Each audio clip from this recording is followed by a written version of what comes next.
کہہ رہے ہیں کہ حضرت آدم کو کس غلطی پر جنت سے نکالا گیا اور کئی سال روتے رہے، حضرت حوا ان سے کب ملی اور کیا انہیں دور دور اتارا گیا تھا، اور مفتی صاحب ان کا قد اتنا لمبا چوڑا تھا، یہ تو بہت عجیب عجیب سے لگتے ہوں گے۔ یہ امیجنیشن کی دنیا ہے۔ دیکھیں، حضرت آدم کو اتارا گیا، وہ کہاں پر اترے؟ وہ ایک پہاڑ پہ اترے تھے جو اس وقت میں شری لنکا میں، ایک پہاڑ پہ اترے تھے۔ پہلے وہ ہندوستان میں ہی تھا، کیونکہ بہرحال یہ پارٹیشن کا مسئلہ بعد کا ہے، اب وہ اس وقت میں شری لنکا میں۔ اور حضرت حوا جو اتری تھی وہ جدہ وہاں انہیں اتارا گیا تھا۔ آپ اندازہ لگائیں پوری دنیا میں یہ دو آدمی۔ اب آپ یہ مت کہنا حضرت حوا، بھائی آدمی کا مطلب انسان، پوری دنیا میں دو انسان، کوئی 100 گز 200 گز 400 گز کا مسئلہ نہیں، پوری دنیا میں اکیلے دو بندے، کیا مطلب دور ہوگا وہ، اللہ رحم فرمائے۔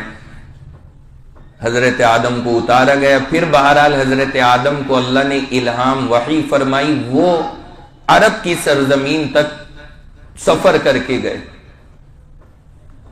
وہاں پر عرفات کا جو میدان ہے اس میں اماں حوا سے ملاقات ہوئی تھی، عرفات کے میدان میں۔ تو حضرت آدم اور اماں حوا دنیا میں پہلی مرتبہ عرفات میں ملے تھے۔ باقی جو یہ انہوں نے پوچھا ہے کہ وہ قد ود ان کا بتایا جاتا ہے 40 ہاتھ یا 60 ہاتھ لمبا تھا، تو کہ عجیب سے لگتے ہوں گے، یوں دیکھنا پڑے گا، کئی منزلہ عمارت بنے گی۔ تو میں یہ کہتا ہوں یہ سب چیزیں نا ڈیپینڈ کرتی ہیں حالات پر۔ اب چونکہ ہم سب اتنے سے ہیں اس لیے ہمیں وہ عجیب سا لگ رہا ہے، اور اگر آپ سوچیں جب سب ایسے ہوں گے، کہیں ہم لوگ آ جاتے تو جب ہم عجیب سے لگتے، تو جیسے ماحول میں آدمی رہتا ہے نا اسے وہی صحیح لگتا ہے۔ اب ہم نے چونکہ اتنے بڑے لوگوں کی زیارت نہیں کی ہے، نہیں دیکھا، تو اس وجہ سے لگتا ہے، باقی اللہ کا نظام تھا۔ بہرحال اللہ تعالیٰ نے جسم اور جثہ پہلے بڑا دیا تھا، اس کیفیت کے ساتھ میں اللہ نے انہیں پیدا کیا تھا، تو وہ اس وقت کے حساب سے کوئی عجیب نہیں تھا۔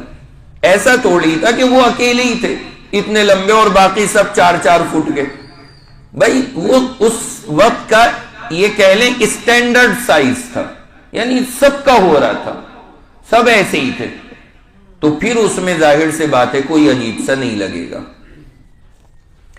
کہہ رہے ہیں کہ حضرت حسن کا قتل کس نے کیا تھا؟ کہہ رہے ہیں پوری تفسیر کے ساتھ بیان فرما دیں، یہ بندہ بڑا پریشان ہے، کس نے قتل کیا تھا؟ کیوں تم سولی دے گا کیا بھائی اسے پکڑ کے؟ پہلے بھی میں عرض کر چکا ہوں کہ حضرت حسن کو زہر دیا گیا، یہ حدیث میں، حدیث کا مطلب تاریخ کے اندر موجود ہے۔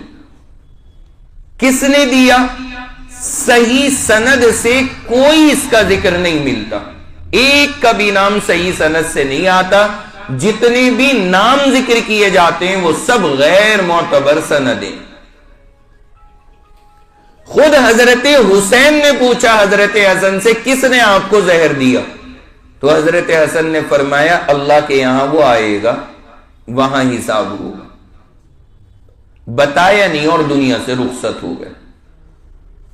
اس بندے کو اتنی ٹینشن ہے کہ نہیں جی پتہ لگنا چاہیے، تو بھائی حضرت حسن نے خود نہیں واضح کیا، جن لوگوں نے نام ذکر کیے اس 3-4 نام آتے، کوئی کہتا اس نے، کوئی کہتا اس نے، کوئی کہتا اس نے، لیکن کسی کی سند معتبر نہیں ہے۔